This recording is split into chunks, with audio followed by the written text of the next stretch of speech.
two separate files. Awesome. So welcome back to the Hornthrowers podcast, and thanks for joining us. Big thank you to Margaret Killjoy, who's our guest for this episode. Yeah, I'm excited to be here. We're super excited to have you. Big fans of Feminazgul and other things that you do as well, which I'm sure we'll cover.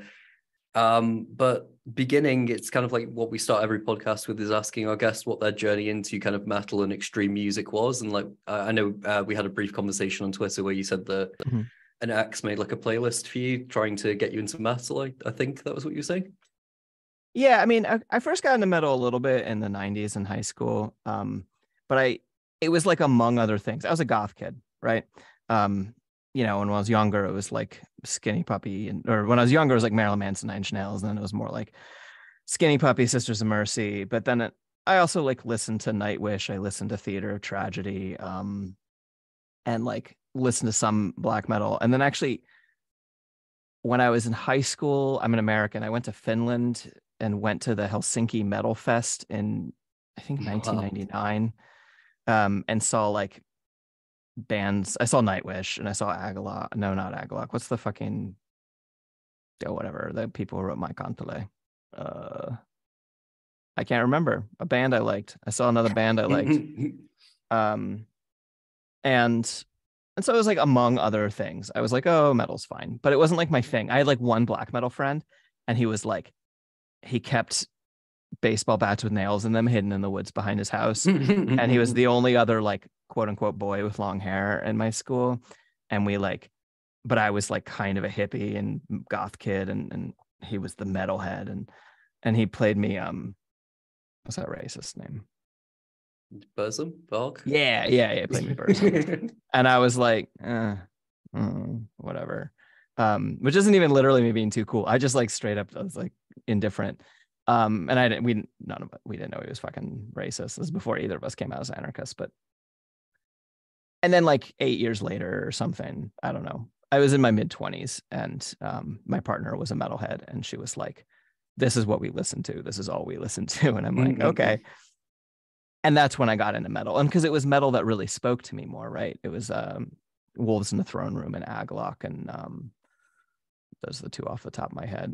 Names of bands disappear as soon as anyone asks me. Like, people are like, what's your favorite band? I'm like, I've never heard a band. What's a band? But atmospheric black metal and like the Pacific Northwest stuff I was like, oh, like I like Enya, but it doesn't go hard enough. Yeah. So like Enya slaps, but yeah. We like Devin Townsend, don't we? And he is like a big Enya fan. Yeah, and because I think you said something like super interesting in like our like preliminary conversation on Twitter, where you were saying like the difference between like that kind of black metal that you were first shown was like, girl, I'm so spooky and stuff like that, whereas like the Pacific Northwest Agalok stuff, which is so like kind of like nature based, and that's kind of what the lyrics are about. It's more about like how spooky and hostile the world is, and we're just kind of afraid and in it kind of. Yeah, well, like, and even we can be spooky things within it, but we're within this larger context of like the world is grim, instead of like I'm the grim person, because I already have punk, right? If I want to be like me versus everyone else, I've already got punk, and then it's like me and my friends against everyone else, and it's a little bit more fun anyway. But yeah, no, it really spoke to me, the stuff that just like heavy washes of sound, like I listened to like a lot of like Swans in high school, right? And I really liked stuff that, all my favorite songs are like 15 minutes long, and they're the kind of songs I used to describe it as like, "And Godspeed You Black Emperor." And I was like, I want music that if I thought it was played incredibly loudly from the heavens, everything about society would change. Like, maybe not in a good way. Maybe everything would be terrible. Like if Godspeed You Black Emperor played from the like heavens at maximum volume, like really bad stuff would happen, but it would be interesting. Absolutely. I think I know what you mean about that kind of like grander sound, and like those epics, and almost like kind of the hypnotic state that it kind of like draws you in, and you sort of like, it's very hard to actually put that into words, but I think I know the feeling that you're trying to describe. There's an album that I've been listening to from Vita de Stablis. I bought the tape of it, called Stygian Love or something. I can't remember I think it's called Flowers Fade, the album, but it's like, there's no vocals on it really. They're buried in the mix. And that is like atmospheric black metal, and it's amazing. And it's it's become my sleeping thing. Like when I go to sleep, I play that. Yeah, it's like that. Yeah, kind that of like rules. soundscaping and stuff like that that happens because of like the lo-fi nature of it, and you have to like really strain to pick out certain details, and it adds so much to that, like your ability to just kind of get lost and inhabit that. It's kind of hard talking about something so nebulous, but it helped me when I was in uni writing essays and stuff. I just put like atmospheric black metal on my ears, and I could just concentrate. But then the person in the dorm next to me was blasting EDM and stuff, so I had no choice. Yeah. I mean, I love EDM and shit too. Yeah. And like one of the things that people every now and then, like some of my other bands are, dance music and goth music, right? And every now and then people like point out that they can tell that I program the drums to Feminazgul, like not entirely differently than I've programmed the drums to dance music. I like programmed drums in black metal. I don't know why. Especially if you've got like a nice sample. But I think it's because I like 80s sort of like The Cure, like to me. Yeah. Oh, like the drum loops and the in Forest, the drum loop on that is amazing. Yeah. And when I tried to write stuff, I've copied that verbatim. I've had to go in and figure out like how do you program this in? Because I can't program drums. That's my only fault when I try and write stuff. I'll teach you how to read music at some point, and like I don't need to read music. But if you can read drum music, it becomes spoken like a true black metal. I was going to say making black metal. I mean, I program drums because I don't know how to play drums for shit. Like I can play. I mean, actually, literally, I can play like a pop drum. Like I have a drum kit in my basement, and I can play like Boots and Cats and Boots and Cats. So we were like briefly like I don't know if we still are in a band together and stuff like that, but we were really struggling to find a drummer, so I was just kind of like fuck it and spoke to my friend who is a very good drummer and was like, can you teach me how to do this, and so like I had like lessons from him for like a year and was like, so I've got a basic understanding of like how that. Then COVID happened. But also, I'll tell you you learned to do is blast beats. We're like straight away, you're like blast beats. Oh yeah, the first thing I learned to do on drums was blast beats because I just hammered it and just like was only focused on learning how to blast beat. Well, and then you can play in all kinds of bands. Like, I'll tell you the dirty secret of Feminazgul is that the guitars are programmed too. Really? Yeah, because I'm a mediocre guitarist. The real instruments in Feminazgul are all the ones that are usually synth in bands. Like the accordion's real. It's you could probably see it. Yep, there's my accordion. Yeah. The weird fucking bowed instruments. I make my own instruments. There's all kinds of real instruments. You can see my bells up in the corner. And I mean, you can also see my guitars, but I suck at them. Like, so yeah. That's actually blown my mind. The guitars are programmed too. Yeah. I've been waiting for people to get mad at us, but whatever. No, like, I mean, like, it might help because, like, one thing we've discussed, like, other times on the podcast with other guests is like Hellripper about his programmed drums.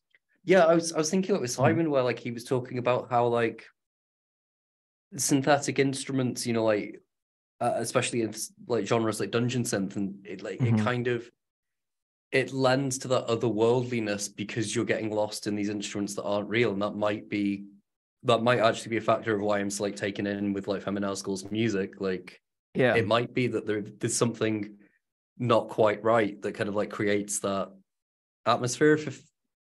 Well, I think what it is because I write guitar on piano, and so I mean I like guitar based and guitar written music quite a lot, right? But I think that one of the things that has been to our advantage is that because like I compose and I write on a piano, and so it's just a different songwriting style, like, and when I do write stuff on guitar, it feels different, it looks different, and I'm getting, thanks to the pandemic, I'm a little better at guitar than I was before the pandemic, and that'll probably start like coming in more and more. But yeah, it was funny because then we set up a live band and then it got ruined by Delta or whatever. We were going to go play this festival, and the guitarist was like, how the fuck do you play this? And I'm like, I mean, I can tell you the notes that are in it. Yeah. like I don't know. Please help me figure it out. You might need more than one guitarist. Yeah. Possibly, like, if with the piano, because you look at spanning octaves as well with the piano, and like Yeah. That's. I find it interesting though when people whose they have a primary instrument, and when they write, they translate it. Like I know Dave Grohl says he writes guitar parts like drum parts, like how the higher strings will are have higher strings because like the cymbals and stuff. Yeah. Oh, that makes sense. Yeah. That's cool. I like that. I like that everyone does that. I like that everyone has, like, I don't know. It's like, I like how diverse we can get with like I mean, because metal has a fairly basic instrumentation at its core, right? And there's like some musical ideas that we come back to, but like, you know, and it's like, so Feminazgul is not in the near future going to be a riff heavy band, right? And I love riff heavy music, and that's just not what I currently write. And, you know. No, that's like, that is like super interesting. One thing we did want to touch on was, and you mentioned it about making your own instruments and stuff. Do you find that like physically making the instrument that you then play with, like on the tracks, do you think that gives you like a different connection to making the music? Say as if you go into a guitar shop, pick a guitar and start playing? Yeah, I really like, I mean, even the guitars I have, I like built from kits, which it's funny because it's like, which means that they're broken half the time. Like my favorite guitar right now that's going to be on the next Feminazgul album is I built a guitar from a kit, but I built it as a mountain dulcimer because I also built a mountain dulcimer, like a acoustic instrument, and it's DDAD is the tuning, and it's 2 melody strings and 2 drone strings, right? And I love the way it sounds. And also there's only limited frets in it because it's a folk instrument, and so you're only playing within certain keys. And so I took a guitar, I only put 4 strings on it. I ripped out all of the frets that don't make minor. So you can only play minor on it, and you can only play D minor. It's a guitar that only plays D minor, and it's 2 melody strings and 2 drone strings. And I fucking love it. It's so much fun to play because you can't go wrong. You just, you can hand it to anyone and they've never seen an instrument like it. And I mean, well, it looks like a guitar, but like, and I don't know. I got really, I lived alone in an A-frame cabin that I built myself for the first 2 years of the pandemic.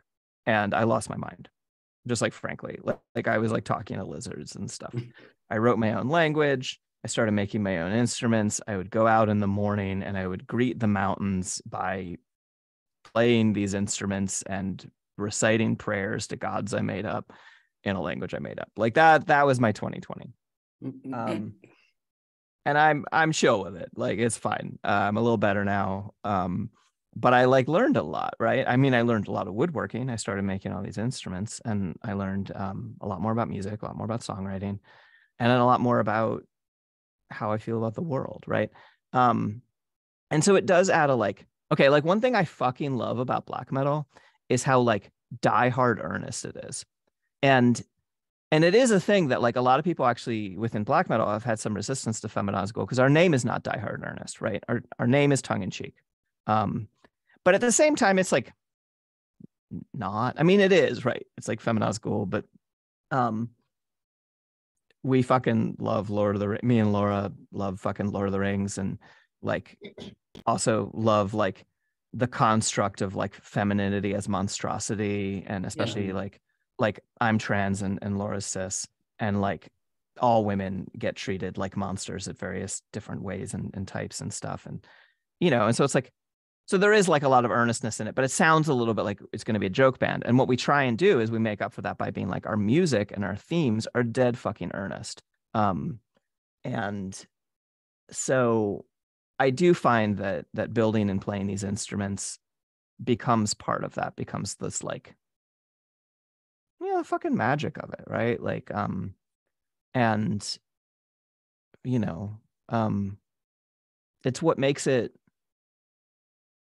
fun for me is this like, I mean, not everything I do is like deadly serious or whatever, right? And like my most recent book is it's called Escape from Incel Island, and it's a adventure about people running around shooting incels on an island full of incels. But like, but yeah, with Feminazgul, I think that's like a thing we try and lean into. And making the instruments has been like the first EP, there's no homemade instruments. The first EP was me lying in bed in a barn that I was living in with like a solar panel and a tiny 2-octave MIDI keyboard, you know, and that was just like proof of concept. But by the time we did No Dawn for Men, we recorded a lot of it in my A-frame cabin in the woods and talked seriously about what it meant to be Appalachian in our black metal, right? And like what it meant to draw from the land that we were living on, and got a little bit more serious about all that.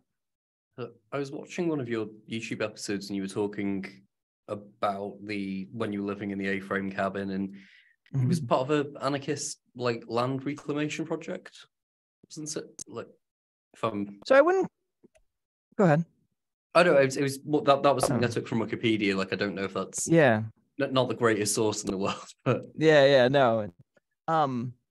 It was less a land reclamation project, although we tried to do decent land stewardship and stuff. But we're also all settlers here. Is like, well, not all, but like I'm a settler in North America, right? Like I'm white, and you know, so like anything that isn't land back has like a certain inherent complexity here.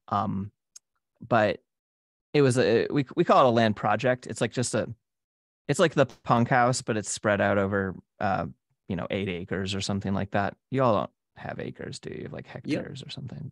No, we use acres. Yeah. Oh, okay, cool. And I think we use a lot of the same measurements as you, because I think when Britain like colonized and stuff like that, we brought like our units of measurement over, and we're still not using the metric system much either. Oh, okay, interesting. Okay, that's good to know. I'm always confused when I meet people who only know their weight in stone. I think that's so metal. But or maybe they just don't want to talk about their weight. You know what I mean? I have Crohn's and I get weighed, and I was 69 kilograms last time. Yes. I got weighed, so I was like, oh, at least I'm putting on weight. Yeah. But then I have to translate it to stone, and I'm like, oh, am I getting above what I should be? And I'm like, yeah, it's okay. Oh God, I thought, because converting pounds to stone is annoying, but converting kilograms, you have to then go through pounds in order to get to stone. I just because like pounds is right. Like, because pounds is obviously just like a subdivision of a stone, at least. Like at least it's 12 pounds to the. I failed maths. I was 14. This is Oh, I thought it was. No, you're probably right. This is a weird digression. Right, anyway. Like discussing units of Wait, what were we talking about? Okay, land project. Yeah. Okay, so a land project is just like a punk house exploded out into 8 acres, or whatever the number of acres. We had 8, and so there was about 7 of us or so living on this land project, and people built their own, and it was completely off grid. There was, when we moved there was literally nothing. Well, I mean, there was trees and grass and a creek and stuff. And we all lived there for a while. Unfortunately, actually, climate change got us. The creek that we lived on was only supposed to flood every 100 years or so, and it was increasing. It was flooding more and more times every year, and it was like putting people's houses at risk, and just like messing everything up and putting us at risk a lot, because we'd have to go do flood mitigation every time it would flood, and we have to get stuff out of the way, which is the main way that you deal with floods is you get the hell away from them. But we often chose to, like, somewhere on my Instagram, there's a picture of me like waist deep under a barn holding a bottle of liquor that I'm like rescuing from my prepper stash was under the barn. I built my house. Very proud of this. I built my house on the hill, so I was fine. But everyone I lived with was fucked, and also my prepper stash was fucked. And that's my other weird hobby, is anticipating supply chain disruption. Yeah, I saw the bug out bag video that you made. Yeah.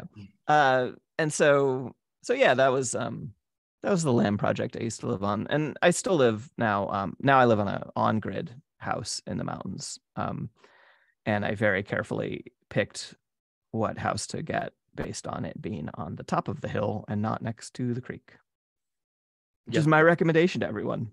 Yeah.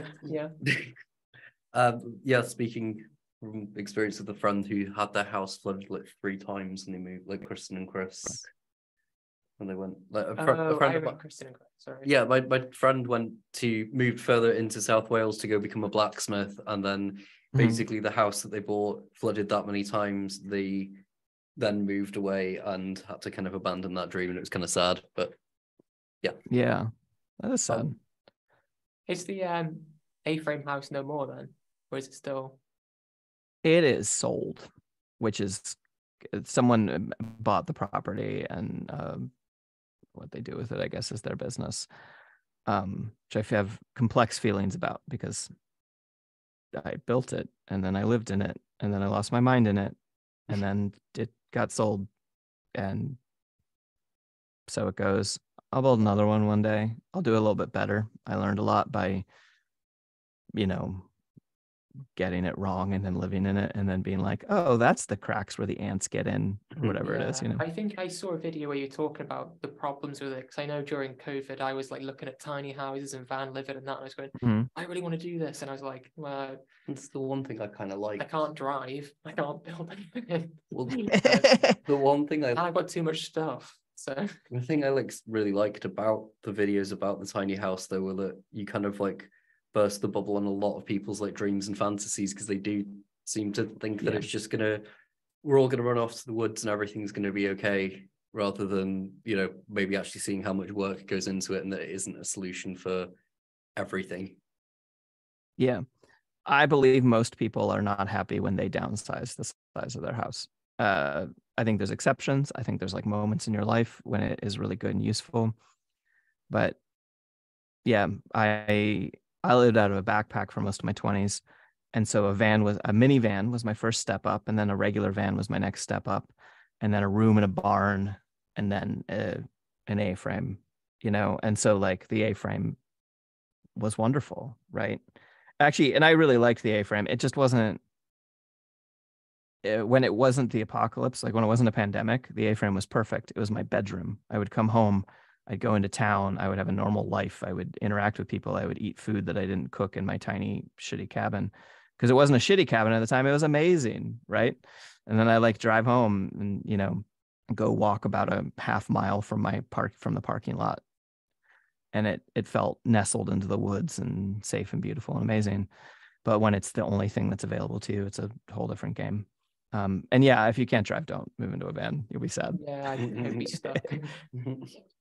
And you can only have like one set of stuff, right? Like if you want your like guitar and amp and shit, you can put them in your van. You can't run it with your van unless you put a lot of money into your van. But so you could have your guitar and your amp and stuff, or you could have your jewelry equipment, or you could have your whatever else you do. I don't know what else you do, but like too many books I haven't read, and me and my partner collect both Pokemon plushes and Gloomy Bear plushes, which are filling the entire flat. So we need to move. We can't go smaller. We have to go bigger. Yeah, exactly.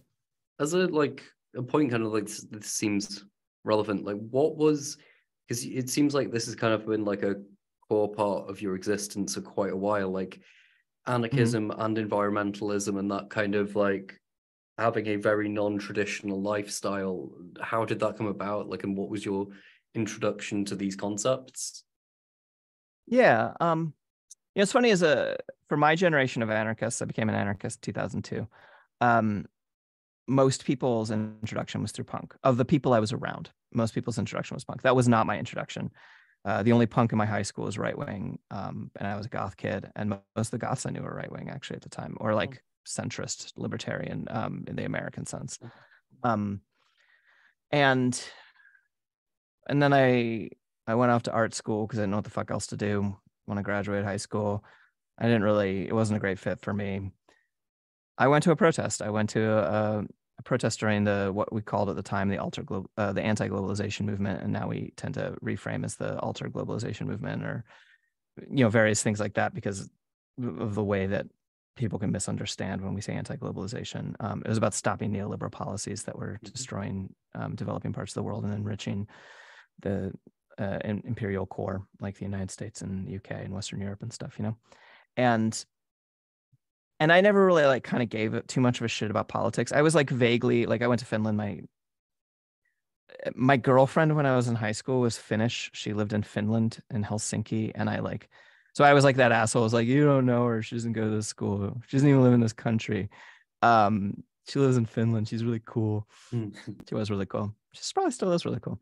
And so I went to Finland and I was like, I don't know, social democracy seems better than the American system, but I didn't really care because like at the core, I was like I believe in freedom, but also I think we should be nice to each other, you know? And so, and I didn't like communism because I grew up while the USSR still existed. And there's a reason that most of my generation did not end up deciding authoritarian communism was a decent solution.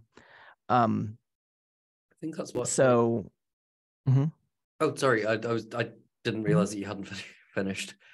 Oh no, I'm going on this like long rant. You should totally cut me off. All right. I was just going to say that was kind of like what attracted me to the ideas of somebody like Peter Kropotkin or something like that, because it's that kind of idea of having like a kind of collectivist provision where you're making sure that people are cared for and that, you know, like kind of like the benefits of socialism, but also with this heavy emphasis on liberty and personal autonomy that I think can't be lost, regardless of how many good things can come from socialism. I don't know if there's a bit of like a generational thing as well, because obviously, well, you were born 94, I was born 96, so we've not really dealt with, our whole lives has just been like neoliberal politics, like, and even in this country, when it changes back from like conservatives to Labour, conservatives, they're always like since the 80s, economically they're all neoliberal. Like since the 80s, the Labour Party has not represented the working people. They started off as a legitimate socialist party under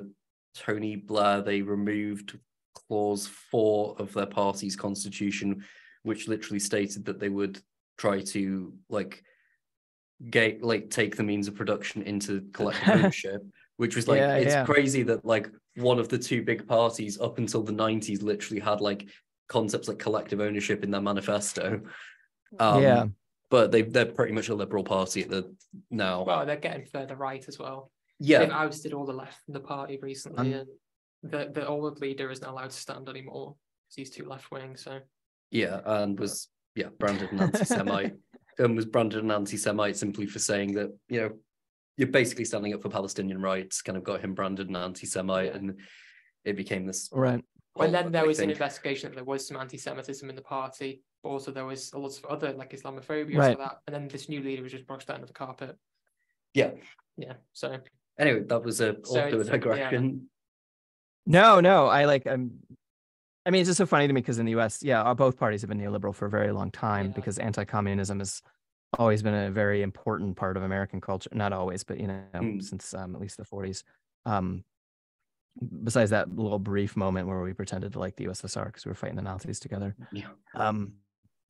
But so I went to a protest and I was like, I'm going to go hang out with the anarchists because they seem the coolest.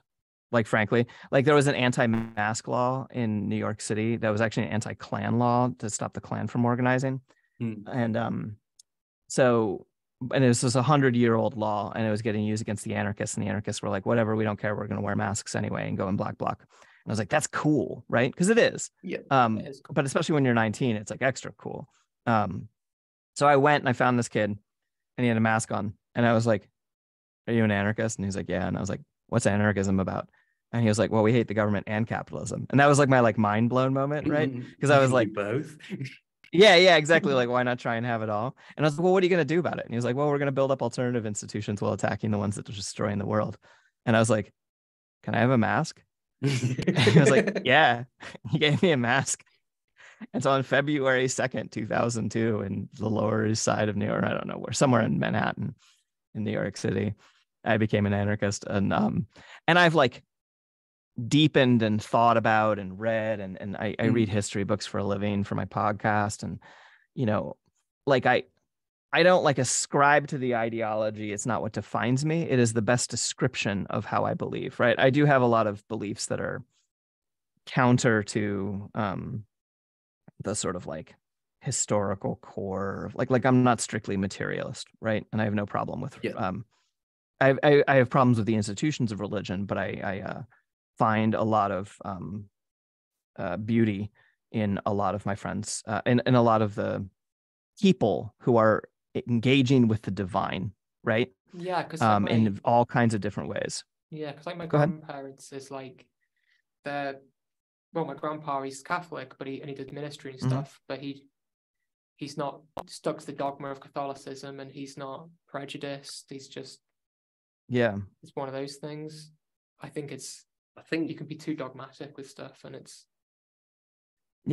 there is it's like how if Jesus came back now in the United States, the Republicans would call him a communist or something. Totally. Yeah, absolutely. And you touched on something interesting then about not adopting ideas kind of like wholesale, which I think is like a super important thing, and to not be dogmatic, because I think that's the thing, especially when you're younger and more impressionable, you do just kind of like find a philosophy and feel the need to adopt it wholesale, and like any contradictions you kind of either sweep aside with like cognitive dissonance. And I think it's kind of, I don't know if it was your experience, but I found as I got older, it's easier to deal with those contradictions and realizing that you don't have to adopt every single tenet of a ideology. And yeah, exactly. And that's the thing. It's like funny because there's this cliche that as you get older, you'll get more conservative. And I think that will not apply to our generation, simply because the world is not providing the means by which for people to easily sell out. In 60s movements, in at least the United States, and early 70s movements, a large percentage of those people, not all of them, sort of became more conservative as they got older, right? Because affluence was more available to them, or comfort was more available to them. But we live in a... Go ahead. I was just going to say that, sorry, that they could transition to become middle class, own property, etc., in a way that our generation won't. Right, totally. And so I think that we are in some ways like stuck not being able to sell out, because the world is getting warmer and fascism is going to be on the rise because of that, right? I believe that fascism will continue to rise. We have to continue to fight it. I believe we can win, but it will continue to rise because as things get scarcer and harder, cowards will decide, I got mine, fuck you, and then set up walls and defend them. Right. And people who are not cowards will not determine that and will try to stop those cowards. And I believe we will succeed. But I think it'll be harder than last time, which is saying something. So I don't know. Where am I going with that? My journey into anarchism. So I dropped out of college and I rode freight trains very badly. I was very bad at it. I hitchhiked and lived out of a backpack and went off to the West Coast and fell in love with the forests out there and sat in trees and got shot at with rubber bullets by cops and tried to stop a war and failed and lived a really intense life that there's also kind of like in the weird way no coming back from, because you're kind of like, I mean, I can't live that intensely. I feel like I spent my 20s giving myself trauma and my 30s coping with that trauma. This is somehow. Go ahead. Sorry, there's like a slight delay, so I'm not quite certain, but it's crazy because it's like you're living kind of like, it sounds like you lived an existence that I was only ever exposed to in books when I read Woody Guthrie's Bound for Glory or something like that, where it's like these people in kind of either the Dust Bowl or the Depression, where they were living these incredible storied lives, and it's crazy speaking to you and kind of hearing something similar to people like that who have since been very mythologized. Well, I will say that it's funny because it's there's two ways to have an adventurous life, and one way is to have a hard life because of circumstance and marginalization, and one way is to be a white kid who went to a private art school, get into anarchy, and decide to throw caution to the wind and go try and stop a war, right? And so I will kind of own up to that privilege of that, right? Where it was, but I will say also that okay, on some level, I did have a social net. I had two nets to catch me. I had one, my family, that I didn't break ties from entirely. It was very rocky and complicated that I made these decisions, but I'm on good terms with them now. And And the other was the social net of anarchism. And when you create a large and vibrant movement, we support each other, and we bail each other out of jail, and like strangers have, you know, come to my rescue in fairly literal ways on a number of times. Like people that I had written off as like shitty liberal hippies have like stood between me and the police and prevented the police from arresting me, you know. And it's like now as I get older, I'm like, oh, I'm going to be that. Well, I wear too much black to be misconstrued as a hippie, but you know, I'm going to be that in the future, right? Like I'm not going to be the one who's doing the thing that specifically looks really arrest worthy as much anymore, frankly, because I'm tired. But I will like stand in the way, right? And I used to rely very heavily, like all of my like stuff while I was like doing this stuff would be like, if you go join a forest defense campaign, you'll probably leave with a sleeping bag, right? Because like people donate sleeping bags to forest defenders, and you're like, great, now I have like the single primary, you know, my sleeping bag was like my house, right? For a very long time. And, you know, we take care of each other. And so now I'm very excited to be more on the like taking care of people side of it instead of being taken care of. And for me, that's the aging. This isn't what you asked. I'm just thinking. No, I'm more than happy to just sit back and listen. I'm finding this fascinating. But yeah, go ahead. No, you sorry, No. There's a bit of a lag, so I'm kind of yeah, so like obviously like you've explained how your road into anarchism. What led you to really care about concepts such as environmentalism, and then leading into off the grid living? Like obviously I know like why environmentalism is important and the looming catastrophe that's kind of looks like it's inevitable and going to befall us all, but like just kind of your road into your exposure to at least attempting to fight against that. I met this real cute Earth Firster.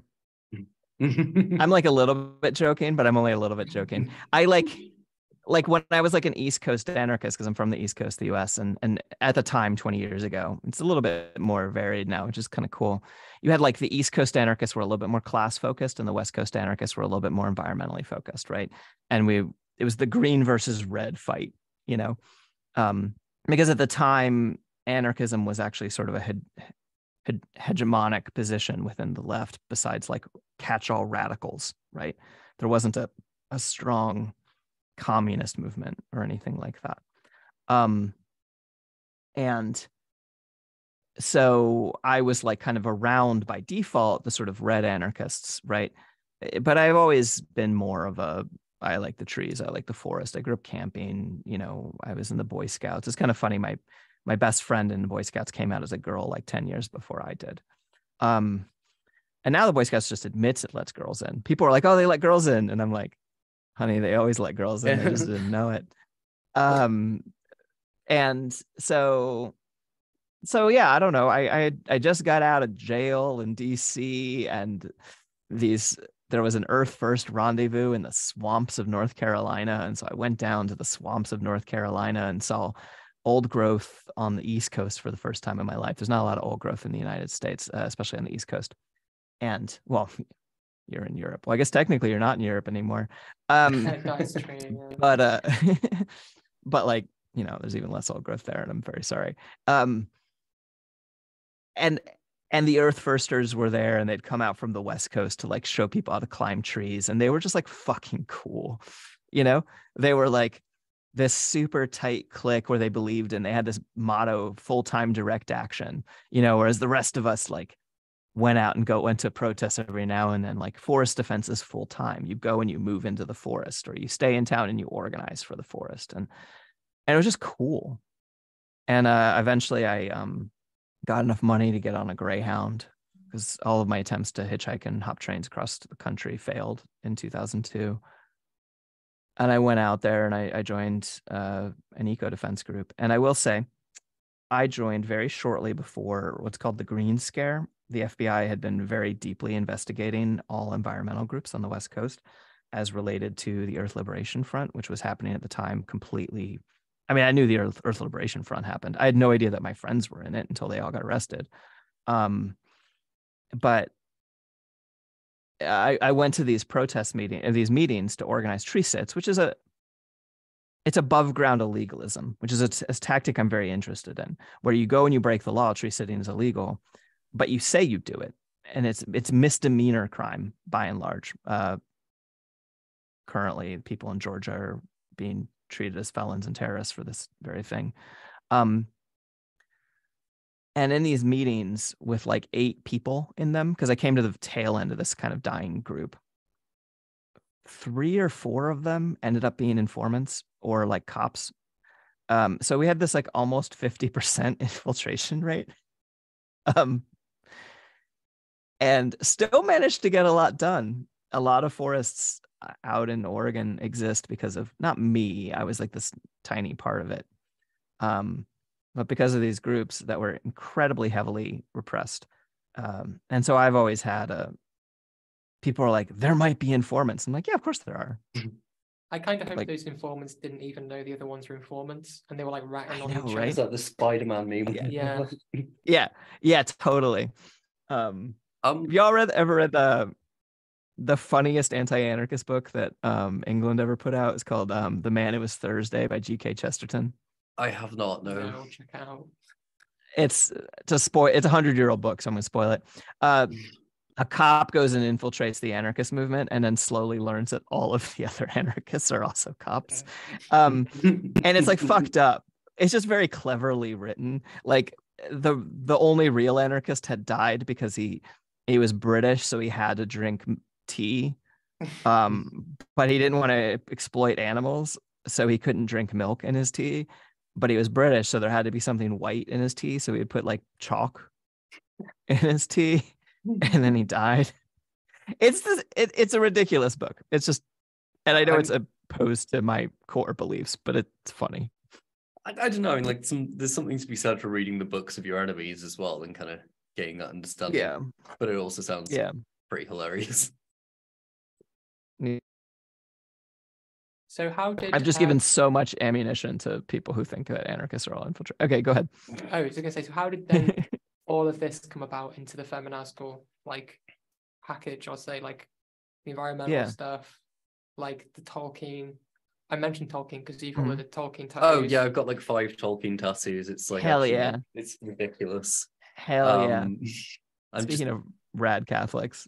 Yeah, that's kind of the whole thing. Like I actually saw somebody on a thread before when they're talking about how Harry Potter is now going to be a HBO series for some fucking reason, that someone was arguing that J.K. Rowling was a better author than Tolkien because she sold more copies or something, which I don't even think she has sold more copies than Tolkien.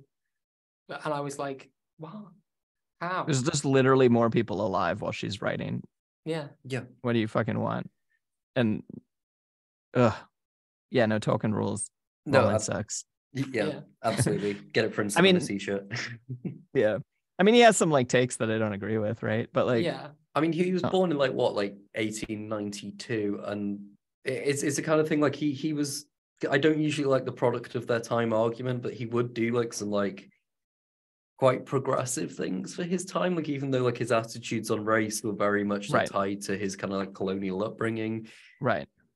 However, like when it came time to publish The Hobbit in Germany, the publication house, by Nazi law, demanded that he provide proof of his ancestry that he wasn't Jewish, and wrote this wonderfully sarcastic letter where he was like, alas, I cannot claim ancestry from those fantastic people, blah, blah, blah. Yeah. So, he had his moments where it was like, he was actually fairly righteous as opposed to just being a, crusty old racist.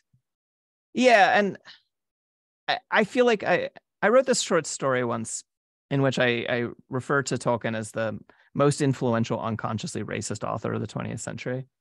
And I mean it with the unconscious, right? And I also mean it with the therefore created some racism, and I just think we need to grapple with that as we grapple with his ideas and we grapple with his stories, But theoretically, the concepts of Lord of the Rings is a bunch of diverse groups of people who don't like each other need to work together to destroy evil things. However, he then goes and in... paints those evil things in a way that is racially otherized. And like, yes, like the kind of the Easterlings and other, it's growing, but also like topics that are relevant today, like environmentalism, and you kind of like the Ents March and Isengard, and kind of like it was his reaction to industrialization and seeing all of those green spaces that he knew as a little boy like destroyed and swept away as the 20th century progressed. And I just think it's interesting as well, because I've been reading it recently, and like at the tail end of Return of the King, how often he uses the word queer, and how what he meant in his day is so different to what it means when I'm reading. Are we getting into the Sam Frodo thing? Oh, I 100% ship Sam and Frodo and Gimli and Legolas. Right. There's have you read that essay about Sam and Frodo about how it reflected upon the romantic friendships that he experienced during war? Yes, so it was Sam was the kind of concept of the officer's back man, I think. Yeah. Is the term that was used at the time. I thought you said Batman then. No. No, he's the Robin. Yeah, and it's kind of like the very much like he was Sam was almost like his Baldric or something like that. You like get to use like a reference to Blackadder, but like and it definitely had like elements of class in it, and kind of trying to reflect that, but like it was benevolent in the way he was trying to do that, because like obviously Sam, in his own words, is the quote chief hero of the tale. And it's kind of, despite being a queer person myself, I get very frustrated with the kind of gay jokes that get thrown around with like Sam and Frodo, because I think like dudes have like enough of a hard time like admitting to like having any affection towards each other anyway. So seeing like that's a good point. Seeing like the lengths that like these friends go to out of sheer love for one another, I think is an incredibly positive and affirming thing. And as I said, like I'm by myself. It's not that I'm like have anything against that. It's just kind of, I think more can be done if we're like having like genuine queer representation in things rather than imposing it where it necessarily wasn't meant. No, that's actually really interesting, because then, as you're pointing out, like we actually do need more role models. Like one of the main things to undermine toxic masculinity, and again, emphasis on toxic, not masculinity here, is men having role models of men who can express emotions and take care of each other. And like, every woman who dates men wishes that men would fucking talk to each other, and not so that women don't have to be everyone's free therapists or whatever, And so even from a like undoing patriarchy point of view, like men being able to fucking be physically close to each other. And it's, I don't know, it gets into all this shit about like, I mean, like there's some complicated things about the way we've chosen to define homo and heterosexuality that are like products of the Victorian era that don't hold up under scrutiny. It's why I love the word queer. It's interesting because like I'm really interested in medieval history and like finding out that the concept of homosexuality didn't really exist back then. Like, it's a Victorian invention. The church disdained like the difference between like productive and reproductive sex, so technically sexual acts between like a cis man and a cis woman could still be sinful if it wasn't for the purpose of producing children. But I kind of got sidetracked. No. Okay, so how does this relate to Feminazgul? Sorry, go ahead. I was just going to say I do agree with your general point about like how men are also like harmed by patriarchy as well, and that I just find it strange how Lord of the Rings has been adopted by. I get the racially, because there are parts when I've been reading it, I've gone, God, this is like very racist. Very much written by a man born in 1892. But then the masculinity portrayed in it is very like positive, like just like Boromir's death, like the way Aragorn acts, like kisses him tenderly on the forehead, and and the way like he'll look after like Frodo and Sam and the hobbits when they've been injured and stuff. It's just like, it's wholesome. He's a non-toxic male role model, and he's a healer as well. Yes, everyone more Aragorns. Sorry. No. To answer to go back to the question, I was asked how it led, how I went from environmentalist to Lord of the Rings metal lady. There's a bunch of transitions there that happened, including the lady transition. It like, I've been playing music badly for a very long time, and then slowly I became a competent musician in some ways, right? Being a traveling forest defender, whatever, everyone plays instruments all the time. Everyone passes the guitar around. Everyone, you know, I started playing accordion on the street for money in probably 2005 or 6 or something. I was living in squats in Amsterdam, and I would go out into the street and play accordion for money. And that was kind of how I started developing like the musical concepts that I like, right?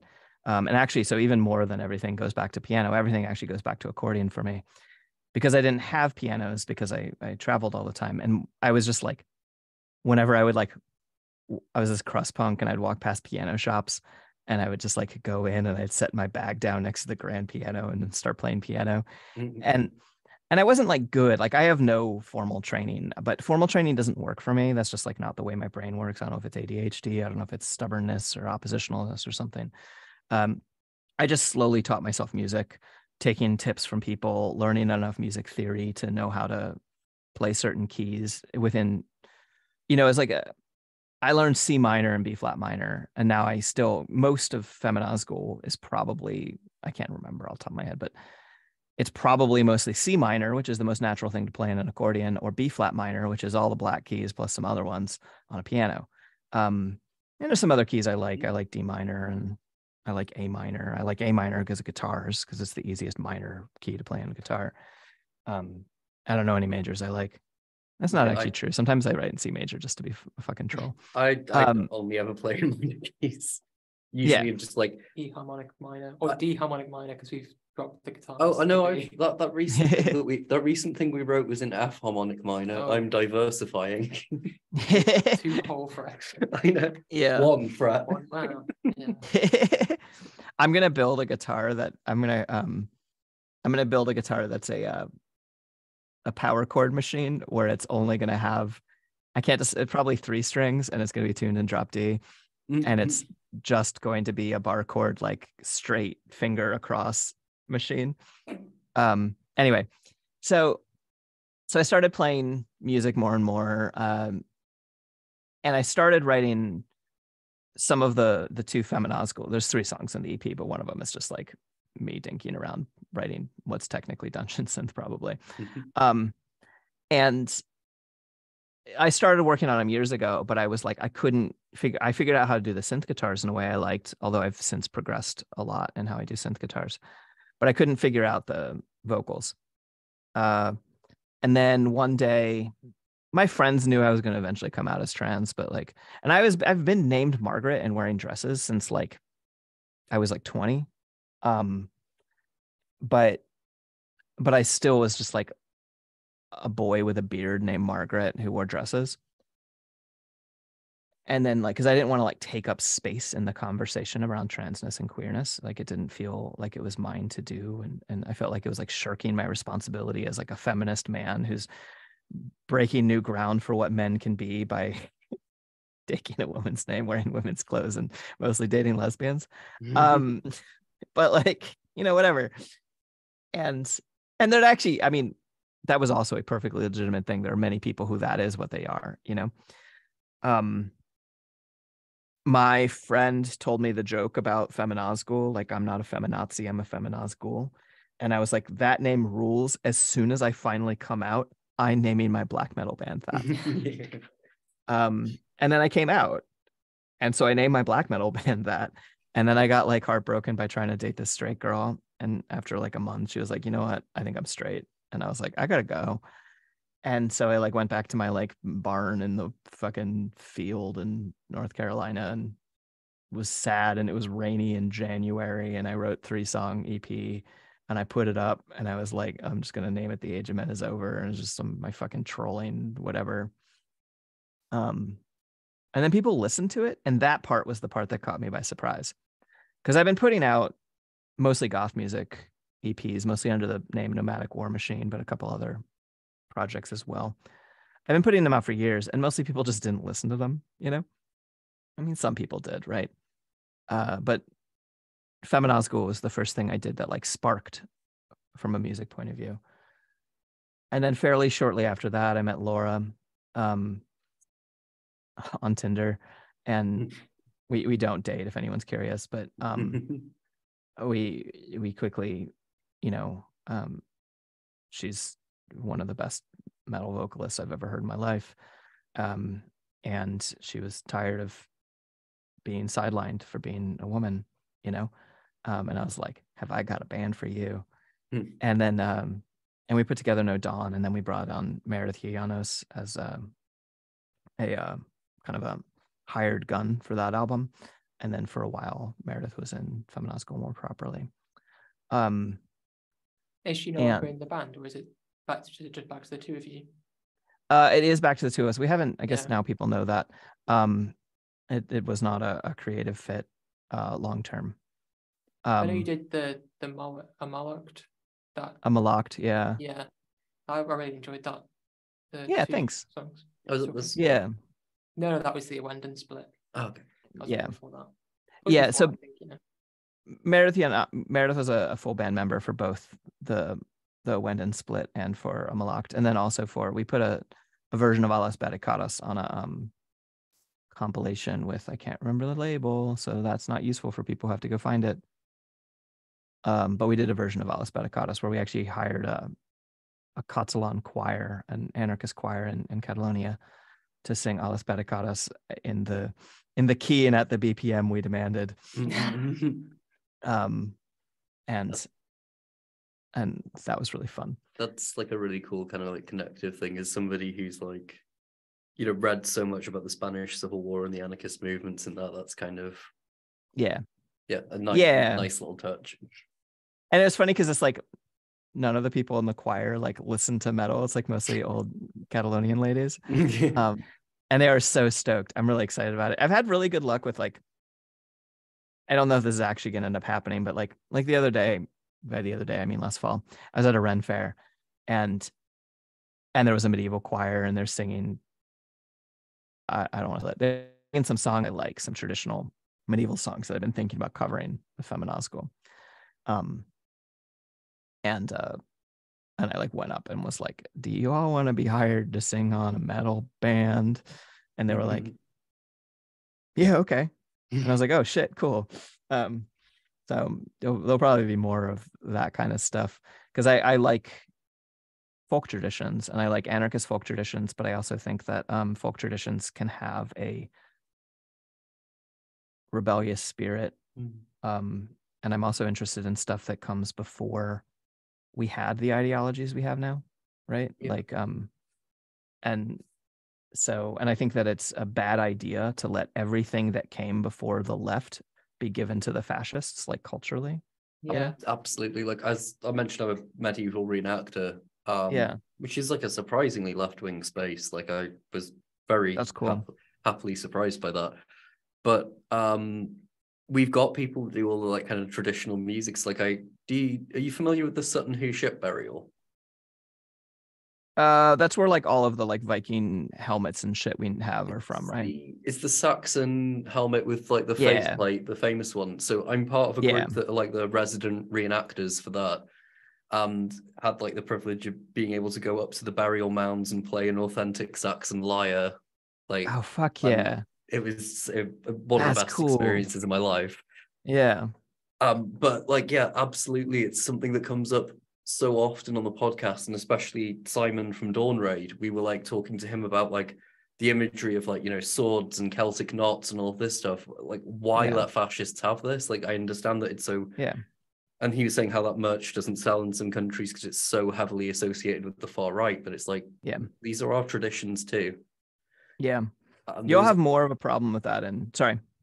Oh, I was just going to say that the further back you look, there are these like strains of like radicalism before we had, you know, like so modern like socialist theories.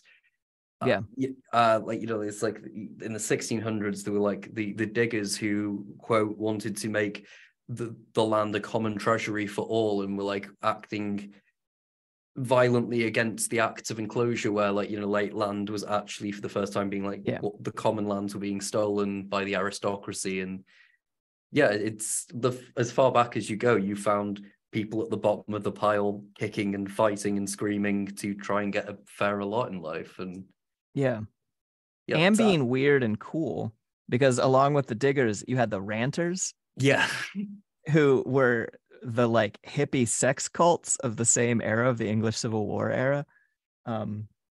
You had like so many different bizarre radical groups who, again, talking about, like, I know that most of them were Protestant and not Catholic, but how like religion, which is something that I've always like riled against, like just instinctively from a very young age, how religion was actually a source of radicalism for a lot of those groups, and like the diggers, the levelers, the ranters, you know.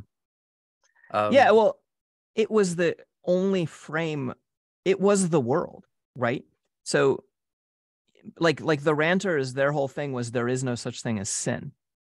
And therefore we can do shit. We can do whatever. They're basically modern Satanists from a like, in terms of their theological beliefs, but they weren't Satanists. They were Christians.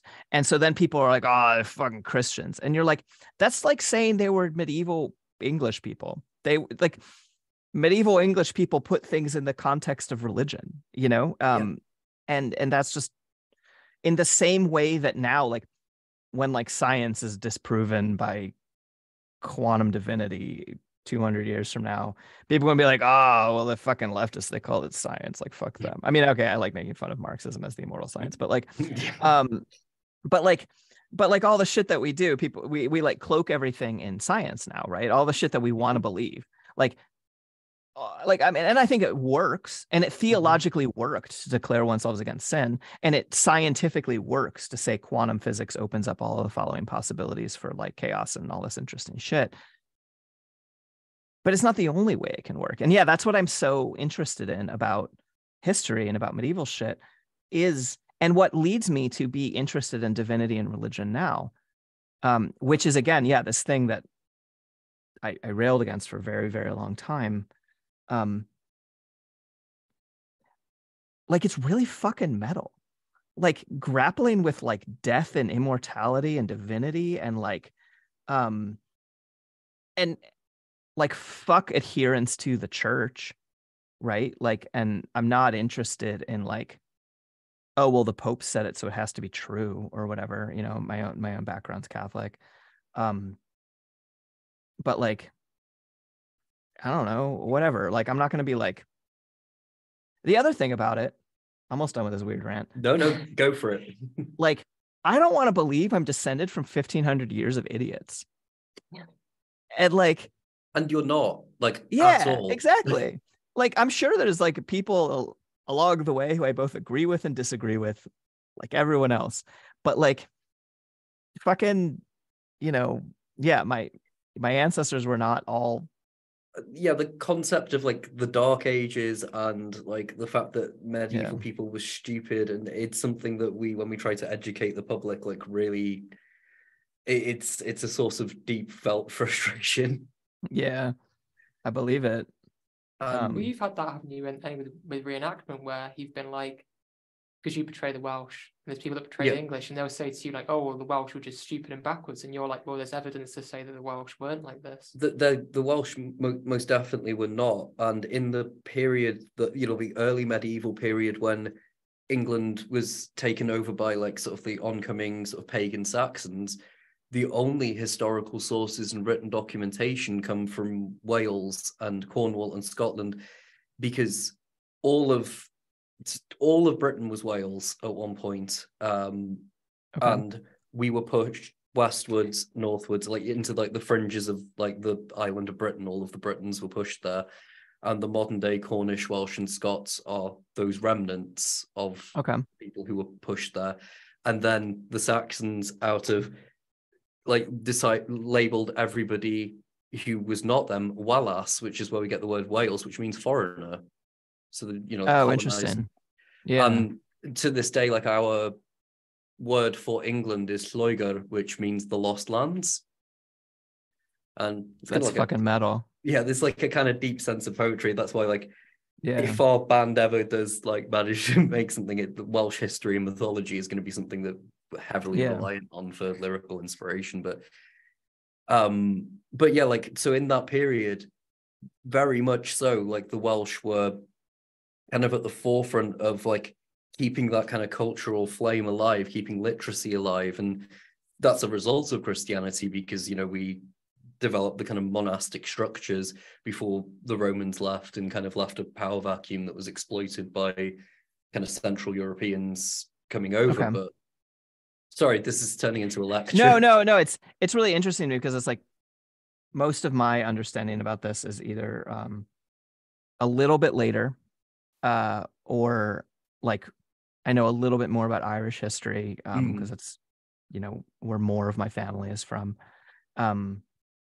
And like, I don't know, it's all like, and I think it's actually really useful for, I mean, we're in very different positions, right? I'm a white settler on land that should not belong to the United States government. I mean, no land should belong to governments, but like extra shouldn't be, right? I mean, I wrote an essay in university about sort of like various genocides against Native people by sort of English settlers in America. Horrendous. Right. And so it's like, but I think it's really useful for people to grasp the fact. It's so hard. We need to both grasp this fact and also realize that it does not necessarily as materially impact the present as we might want it to. We need to grasp the fact that Europe was colonized by Europe. We need to grasp the fact that civilization, governments, whatever we're pointing fingers at, like took land and pushed people out and declared it theirs, and like and that's how. And yeah, even when we think about England is generally perceived as the imperial core of the world, right? Looking at it, you can see, as you're talking about, all of these different groups that are pushed out and like displaced in different ways. That doesn't mean that the people who are descended from that didn't then create the most impressive imperial evil thing in history. In a similar way that, like, I think it is useful to me to understand that the reason that a large chunk of my family came to North America is because colonization of Ireland was killing everyone. The potato famine sort of well, and then also fucking Cromwell. It's funny because like the Levelers, it's like I get why like the new like I love the band New Model Army, right? But it doesn't hit the same now that I realize what New Model Army represents to Ireland. Yeah. Whereas there is a folk punk band called the Levelers who and they're cool. Yeah. And so is the New Model. So the band New Model Army is one of my favorite bands. But I think it's just it's useful to grasp, because I think it is useful as we attempt to deconstruct colonization. I think we need to understand it as clearly as possible. However, like even for example, like if you all, you know, do this band and you sing songs that can be construed as nationalist, right? It's messy, and there needs to be really clear work around that in order to make it clear that this is not a like supremacist thing, right? Because there's like an awkwardness anytime white people talk about a nationalism, even when it is a nationalism or a like a kind of nationalism of liberation, because obviously no, and I definitely get where you're coming from, and it's like a conversation that we're both supporters of kind of like a Welsh independence movement, and the concept of kind of breaking away from Westminster as like a kind of centralized thing, because it does not have Wales's interests at heart and leaves us much poorer as a result of it. But we're not to mention like literally flooding towns. So flooding Welsh towns to provide water and reservoirs for English towns, but that was only 50 years ago. Yeah. You know, but like we're all the Appalachia of England, as far as I can tell. We're basically like, it's a conversation we have quite a bit because as a result of that we are very keen to be like, this is not a chauvinistic form of nationalism. This is civic nationalism, where it's not like our country is the best because we were born on this certain patch of dirt. It's like, we live here. Why don't we make this a place worth being proud of by like better healthcare, better, you know, provisions for the people that live here, you know, that kind of and not break from Turf Island also, Yes. like yeah, that is a desperate need. I feel like Scotland is having this like tension. It's like more visible. Scottish independence is more visible from the United States than Welsh independence is. Yeah. But like the visible tension between Scotland being like, we actually don't hate trans people, and then like clearly there are many English people who don't hate trans people. There are many English trans people. Absolutely. But like I feel like it's still, anyway. I mean, like obviously Scotland doing, was it the Self ID laws? Well, yeah, they passed it, and then Westminster were like, you're not allowed to do that now. Well, this is the thing, and like it was kind of like the thing that was the nail in the coffin for Nicola Sturgeon, who was the leader of the Scottish national movement, was her support for trans rights, which is very depressing. But she was a very very vocally in defense of trans rights, and that kind of unfortunately massively undermined her politically, which is just depressing as shit. But yeah, I'm so glad I live in the country where it's the Nazis who want to kill me. Like, oh no, the Nazis still want to kill us. It's fine. Yeah. Well, I guess now you have the more open the Nazis are going to. They've literally said that the election next year will be one of the key issues. Could be like trans rights that they're going to debate on, and that's going to drag the Labour candidate further right. The man who has no spine. Sick.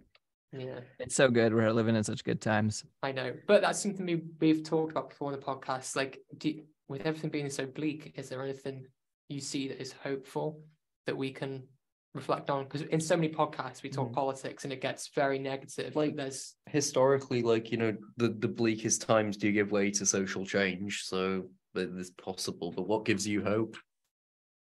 Okay, it's a couple things. One,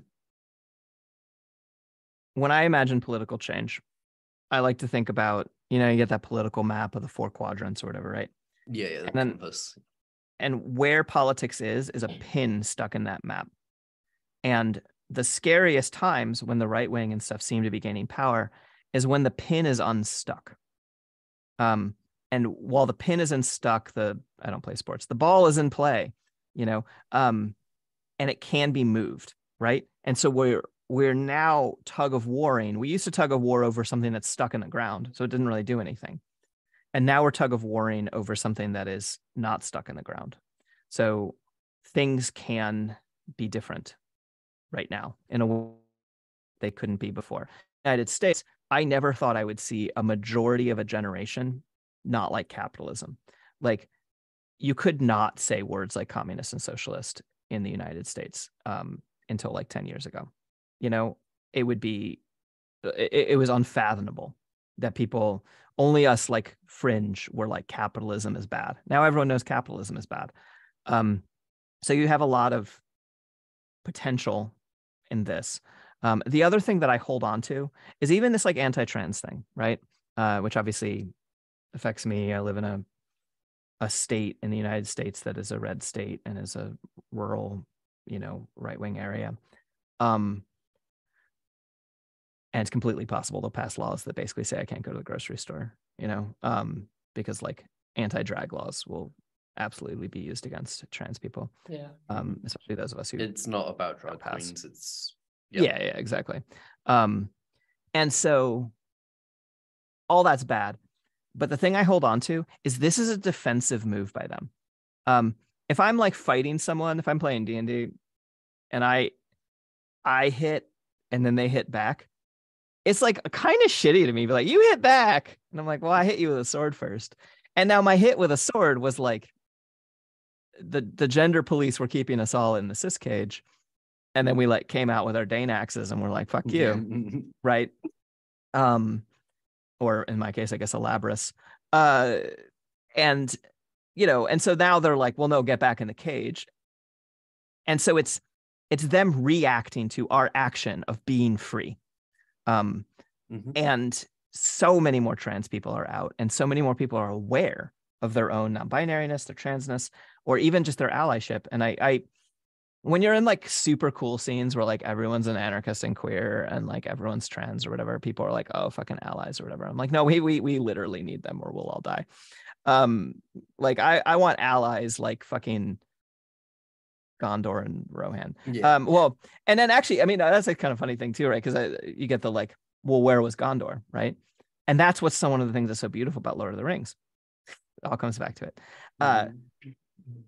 Is that sometimes we need to have solidarity with people who didn't have our back, right? Yeah. And that's how you like, you know, I easily see it as we will end up being the riders of Rohan, right? Who are objectively the coolest of the large power blocks. Absolutely. Besides possibly the Ents, but they're a minor power block in some ways.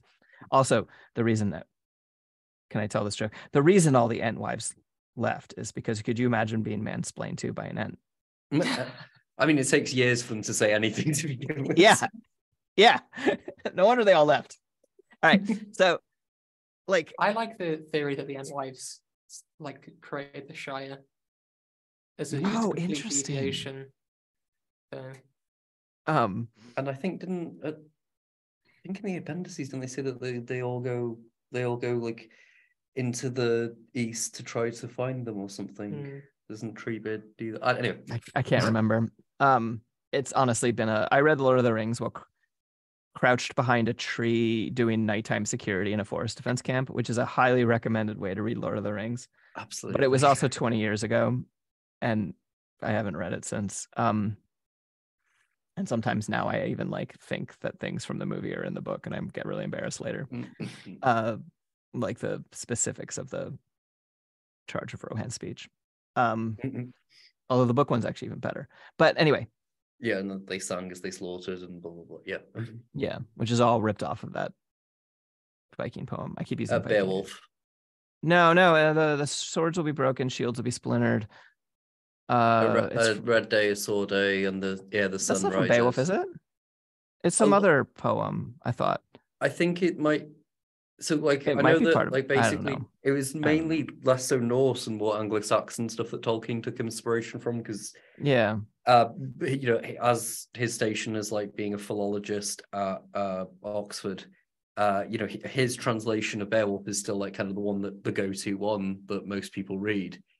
Yeah. And even, do you know the poem "Where is the horse and the rider? Where is the bright hair flowing?" That's actually from a Anglo-Saxon poem called "The Wanderer" that he just completely lifted. Sorry. Yeah. No. Okay, well, I can give us hope.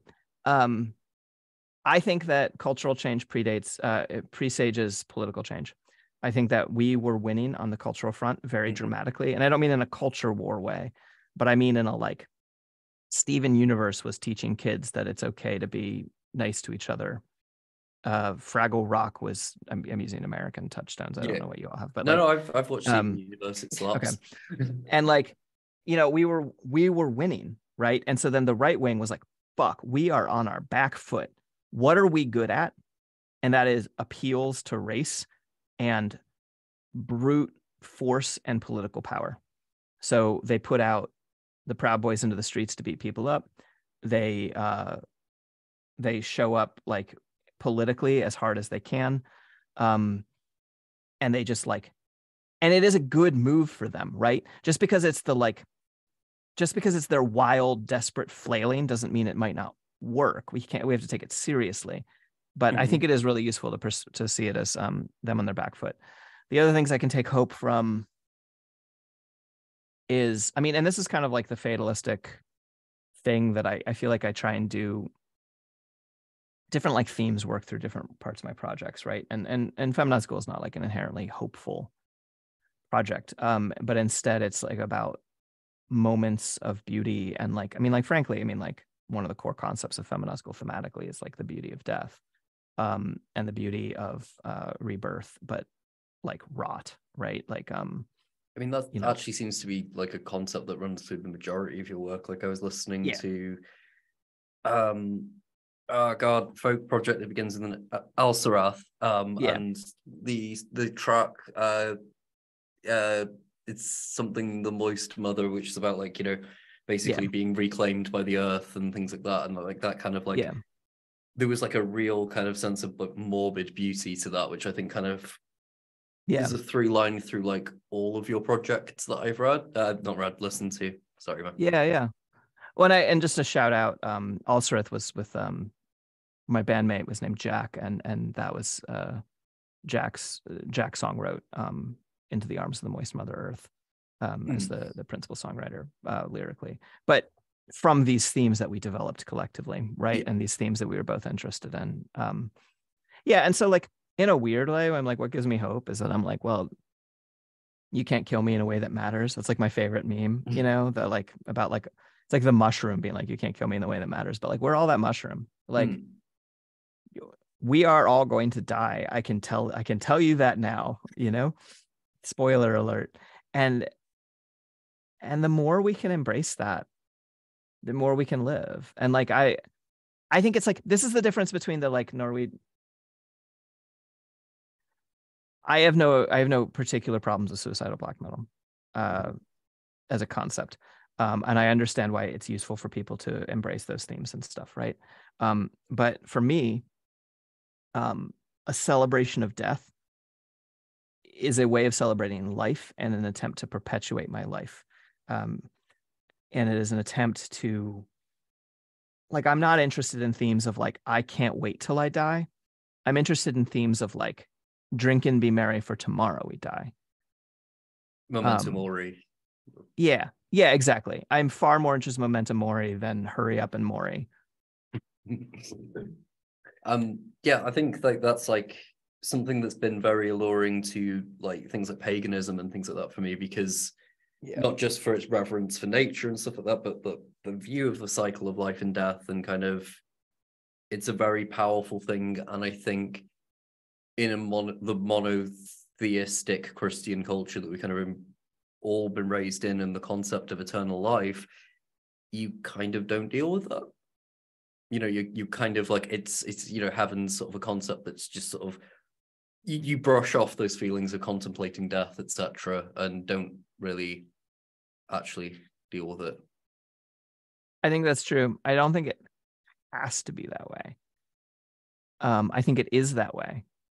I think about the best conversation I've ever had about death was with my dying nun aunt in the Sisters of, oh, God damn it, presentation, who recently signed a letter that came out against the Pope, being like, fuck the Pope, we like trans people. I did see that, yeah. Amazing. Yeah, no, like thousands of nuns across, I think, the US, but like, just like all of these like large orders of nuns, including the one that my aunt was part of, right? She was dying. She had cancer. I went and I talked to her, and I was like, how do you feel about dying? And she was like, I'm fine with it. I know what's going to happen. And then she died. And there's something, there was more to the conversation than that, but it was like, there's something that can be a like reassurance, right? Like, I hate the like sky daddy concept. You know, I hate the like, oh, there's this guy up there and he cares what happens to us. Like, that doesn't make any sense to me. You cannot, to quote Stephen Price, can you look around in this world and believe in the goodness of a God who rules it? Famine, pestilence, war, disease, and death, they rule this world. I listened to a lot of theater tragedy, and they sample this when I was in high school. You know, like fuck Sky Daddy, but like this concept of like, well, now there is rest. This is an interesting concept to me. And I think that like the way that the institution of Christianity has like developed like heaven into this like fucking pie in the sky fucking nonsense or whatever. Whereas this idea of like, there will be stillness, there will be calmness, there will be death. I really like the Finnish pagan afterlife, which as far as I can understand is basically you're just dead. You're like asleep forever, not dreaming in a cave. And I'm like, that rules. That's like way more interesting than like Valhalla or whatever to me. But and Valhalla feels very heaven-y to me. And it's interesting to know whether or not the concepts of Valhalla and these afterlives are, because everything we have that's written is like sort of pre-Christianization of Norway, and like so a lot of we have Snorri's writing. Yeah, exactly, from like the Prose Edda and Snorri Sturluson, and it becomes a very difficult thing of trying to kind of like pick at that thread and actually figure out what these cultures actually believed, as opposed to the later Christian writers and how they sorry, it's like I actually think that anything that presents the like this is the summation of a religion and what they believe, I think that is inherently wrong for any religion, and it is less wrong for the more institutionalized religions. And a lot of religious institutions, their goal is to unsyncretize their religion and have it be a single pillar. You know, in Catholicism, you have the Pope, and Protestantism, you kind of have Protestantism is very varied. I'm being really rude here. You have like the Bible, right? You have like, you know, and then like, but overall, there's no, like they're like, this is the pagan belief system of the Germanic paganism. And you're like, man, it was fucking different. You walk across the valley and it's different. You walk over that hill, you wait 10 years, it's going to be different. Like, and it's the same even about like Catholics didn't give a shit about abortion. Like, I mean, they did before the Protestants did. The Protestants really didn't give a shit about abortion. But like, again, I'm speaking in USC terms, evangelicals and shit. But like, well, okay, Catholics cared about abortion, but not early term abortion. They cared about after the quickening or whatever. But then like, and then like in like a lot of Jewish religion, a lot of Jewish stuff, it's like the first breath is when life begins, and all this shit. Everything just fucking changes all the time. And I like the concept that the ranters were able to, in good faith, go and be like, hey, there's no such thing as sin. And have people be like, oh, that's like reasonable. I mean, they also had their like tongues ripped out with hot pinchers and shit for saying this. But that things can actually morph and develop is like not what we like acknowledging. Sorry, I'm fucking ranting. No culture can exist under glass because it's always this fluid, ever-changing thing. And you're 100% right. I was going to say, so we asked you to pick like 5. Getting on. Oh, should we talk about this? Yeah, I've realized we've gone like we've gone way past the hour half mark now. I mean, this has been a very enjoyable conversation. So yeah, how have those 5 picks influenced your songwriting and influenced you as a musician? Let me pull up the thing where I told you what they were. That always happens. Usually I write them down, I forgot today. What did I tell you? It was funny to pick 5 songs, right? And then one of the problems I ran into is that I like 15-minute long songs. Okay, so I picked that specifically like they in Feminazgul. These are not like the songs that specifically influence me the strongest, although all of these do.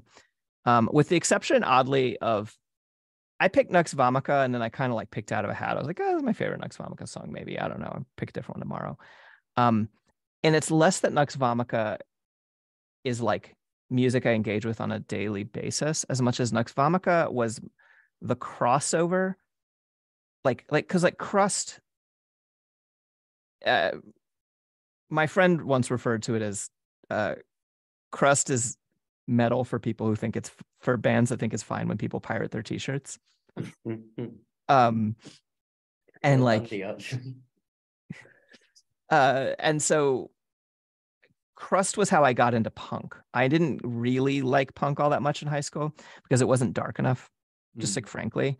And then I moved to Baltimore, and some of the people who are now in Nux Vomica, well, I don't remember if Nux Vomica still exists, but like people who later became Nux Vomica had a bunch of bands in Baltimore, and I would go into basement shows and watch like a band called 2 a.m. Revolution, and this like tiny crust punk woman is screaming about breaking 40s on fucking Nazis, and like, but she like does it.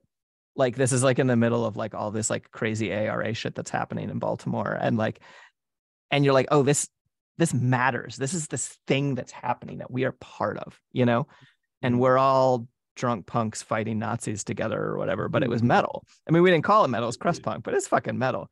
And so then there was Wake Up on Fire, and then Nux Vomica. And so that's why Nux Vomica. Bull of Apis, Bull of Bronze, I picked because this to me is the epitome of like ritual black metal. This is like one of the most magical sounding things I have ever heard. And I think it's actually telling that I can never remember people's names. Evergreen from Bull of Apis, Bull of Bronze mostly writes dungeon synth.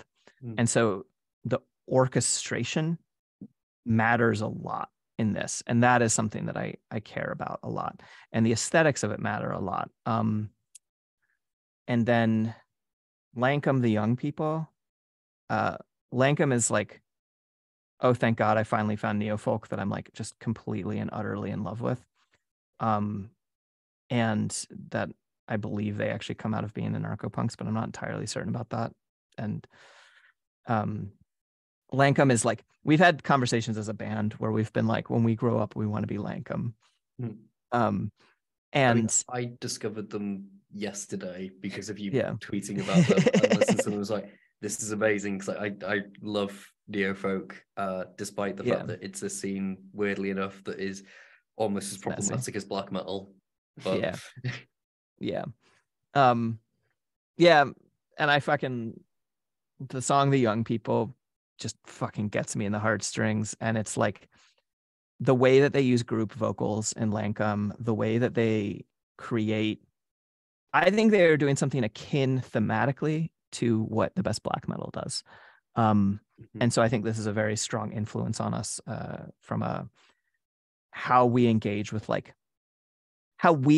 folk is different than folk metal, right? When we put out an album that started out with accordion, people had some conceptions about what accordion and metal should sound like. And don't get me wrong, I love Fintroll. Fintroll rules. They were on that list of bands that got me into metal. Maybe I haven't kept up enough of them. I don't know who's probably. We're actually going to. Yeah, we're seeing them on Thursday. Oh, fuck by yeah! By the time this goes out, it will be last Thursday. We will, yeah. But no, like I 100% get it with what you're saying with Lankum, and it has that dark, melancholic folk sound that Feminazgul also has, and all of the best stuff like Aglock, when they're at their best, has that like brooding. It's very hard to actually like articulate it into words, but I know exactly the feeling that you're describing. Cool. Fuck yeah. And then Wolves in the Throne Room, Illumined Resonance. This is the song that cemented I like black metal. Of all of the stuff I listen to, this is the, it's funny because some of these songs I actually don't listen to all that much anymore because they're so played out to me, right? But this song, when I was 25 or however old I was when I started listening to this, and I went and saw them, and I had always liked operatic components in metal, but again in a very different way, right? Like Nightwish I keep talking about for some odd reason, not actually a very major part of my life, but and theater of tragedy, right? The Beauty and the Beast balance and all that shit. I liked operatic vocals, but I hadn't never heard them done like this. And that when I heard this, I was like, oh, that's what I'm here for. Laura actually really likes fun metal, and like it's kind of a like, and like death metal and stuff, and it's kind of and power metal and all that. And so like being in Feminazgul, like she likes black metal too, but like it's kind of me like dragging a death metal singer into, and so I Wolves in the Throne Room, very core. And then the last song that I picked is Wardruna Helvegen. And this is the song that, in a similar way to Lankum, this is a song that is not metal. In this case, it's more obvious that it comes from someone who is in metal bands, And this is literally the song that I listen to before I fly, like while we're like taxiing before we take off, because I am terrified of flying. It doesn't work with my claustrophobia, and I live rurally for a reason, and like lack of control, right? I actually think I'd feel safer flying a plane, even though I don't know how to fly a plane. My brain is fucked up. I don't know what it says. I get it. It is you're surrendering to someone else's ability to fly that plane. Yeah. And this is a song about surrendering to the inevitability of death. It translates to the way to hell. And that's what we are all on. And one of the times that I flew actually to England, I was listening, during kind of the peak of my fear, and I listened to Helvegen on the takeoff, and then I was on some plane. It was what's that Icelandic airline that's cheap as shit? Ryanair. They fly to. That's in the UK, Ryanair. Yeah. Very cheap. Yeah, no, there's like a Ryanair type place that's based out of Iceland. They might have actually shut down at this point. They had like 5 planes and they were named like Thor and Odin and like shit like that. Oh wow. And they were like cheap as shit. And so I was like riding on, I think, Odin when I saw the Northern Lights for the first time, you know, and like it fucking ruled. And it was like I went through the acceptance of my death. I got into a metal capsule. Like this is like the kind of thing that like overall, I think overall civilization has done a lot of like negative stuff to our acceptance of like the beauty of the natural world and stuff. But there are experiences that we get to have that we take for granted that are fucking wild, like flying. Like it is beautiful and amazing. And this is what I hold on to when I'm scared, right? That we get to experience this thing of looking down upon the entire fucking world. You know, it's like funny, like I had a friend who fell into flat earth stuff for a hot minute. Okay. And they were like, and the way I got them out of it was like, I've just literally been on an airplane. Have you never been on an airplane? Like, you know, it's clearly a circle. You can get high enough up that you can see the circle. And that is amazing. And so, yeah, I saw the Northern Lights. I woke the woman next to me up. I was like, the Northern Lights. Her husband was really unexcited about me waking her up, but she was very excited about me waking her up. Men are weird. Sorry, I'm having like secondhand awe right now just to the experience you described. Yeah. And on the other hand, okay, wait, this is could I tell a terrible flying experience? Everyone survived. Okay, yep, go for it. On the way back, the same trip, we're in Iceland. We're on Loki or something. I'm not sure who we rode on the way back. And Sleipnir. They should have named it Sleipnir. What were they doing? Yeah, because Odin's horse. Yeah, of course. Yeah. And I look out the window and I'm over the wing and the wing is dented as fuck. Like there is like a 2 meter long, 1 meter wide dent with the crease at the bottom. And I'm like, ask the flight attendant. I'm like, I'm just a nervous flyer. Could you tell me that's fine? And she looks at it and she's like, huh. And she goes and gets the like lead flight attendant. They start speaking in a language I don't speak, in Icelandic. And then they go and they get the captain and the captain. They're all having this very heated conversation about the dent in the wing.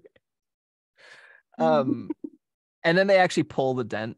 I like turn away. I just like don't look out the window so I don't see them pull the dent, but they pull the dent and then we fly and no one crashes and we all survive. I thought you were in midair when you said that, so I was like, yeah, no, I'm sorry. Yeah, we're on the ground. Oh yeah, I was imagining like the William Shatner thing, you looking out on the wing and the gremlins tearing it apart. It kind of, I mean, it's like that. Only we're on the ground. Thank the Lord or Loki or whoever I was on. Yeah, no, and so I describe it as this is how I saved a plane full of people. But I probably didn't. It probably would have been fine. But God, did not help my fear of flying. At the same time, you get to see. I don't know why I'm talking about the fucking Northern Lights. No, it's similar. I've got like. That's how big into me.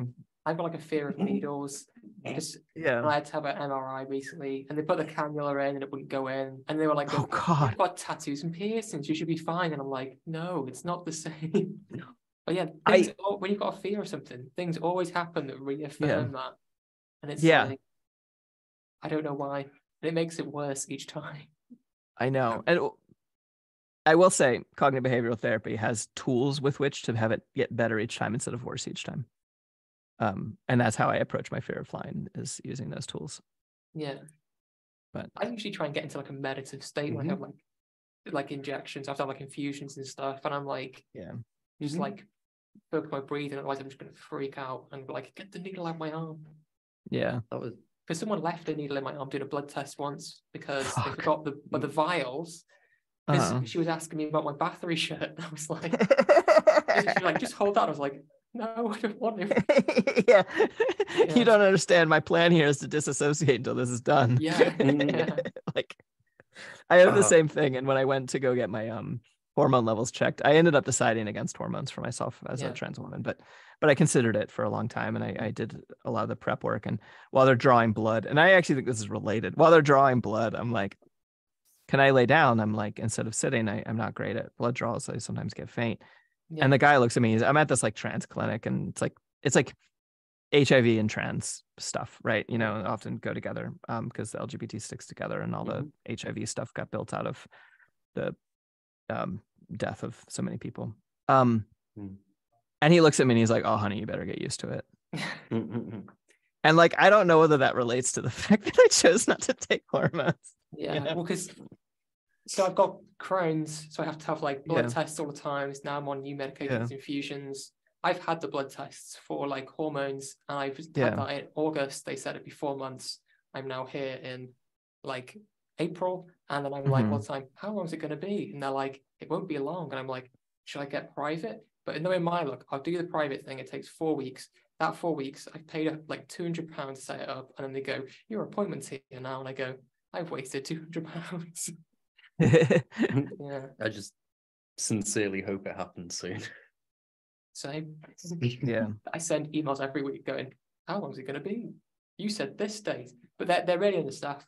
Because I mean, the way in Wales it's set up is different to England. Where in Wales it's like you go through your GP to Cardiff, which is the hub where you get like diagnosed, and then there's in each region of Wales there's different hubs that deal with like endocrinology and stuff. But the one that I've been referred to in North Wales only has one doctor, and they've tried to hire loads of doctors and they've left. They've got one now who's training, and I was like, when they stopped the waiting list, I was like right there. For context, because we have like socialized medicine in the UK, and we've had 13 years of a radical, rabid conservative government that have been basically, they've even published papers on how to privatize our socialized healthcare. So we have a system similar to the US. One of the key things is underfunding it until it like basically destroys itself, and then they can privatize it because people will be so dissatisfied. And they've done it with rail, they've done it with mail, they've done it with water, everything, every national utility in this country. They defunded and got rid of, and then privatized it because they could do so because of the public outrage. And now then you all join. Oh, sorry, they go on about we want to take back control, but like our railway, I'm pretty sure it's owned by France. Yeah. It's so it's a bizarre. Yeah. The 100-Year War was finally won. Yeah. Well, we're still paying taxes to fund a war against the French. Like income tax in Britain. Yeah, income tax was to fund the Napoleonic Wars, and we're still paying income tax. But yeah, I'm gonna be the boring one and have to like call it here. But it's been. Is there anything you wanted to plug though before we round up? If you want to hear me ramble about shit, if you want to hear me ramble about history, I have a podcast called Cool People Who Did Cool Stuff. And if you want to hear me ramble about how to prepare for the end of the world, instead of by hiding in a bunker, but instead by getting together with your friends, I have a podcast that I'm one of the hosts of called Live Like the World is Dying.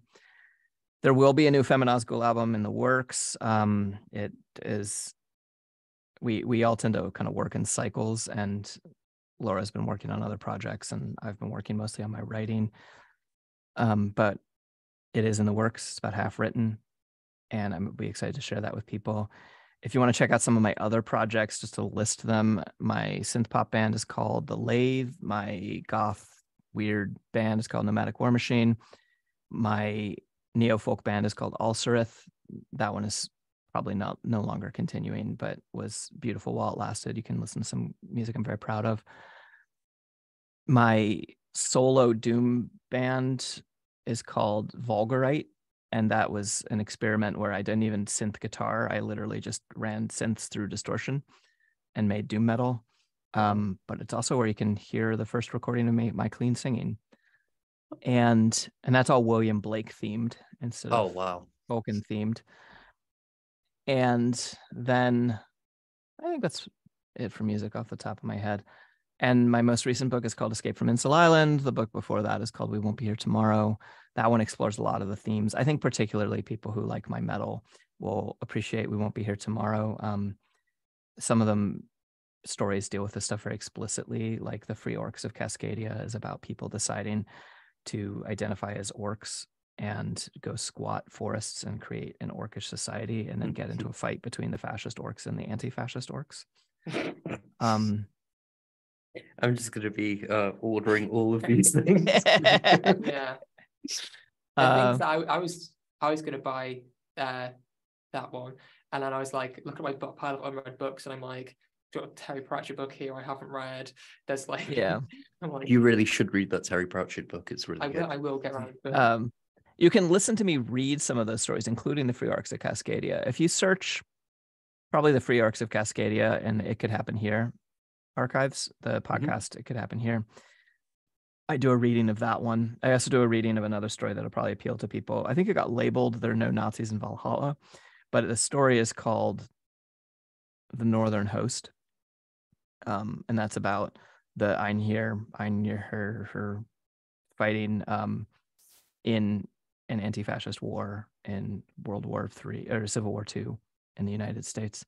Yeah, that's what I got to plug. I have a lot of bullshit. You can follow me on the internet. You search my name. To borrow a phrase from Grant Morrison, it's magnificent bullshit, though. Oh, I appreciate it. Thank you. Thank you so much. Yeah. I have stopped the recording.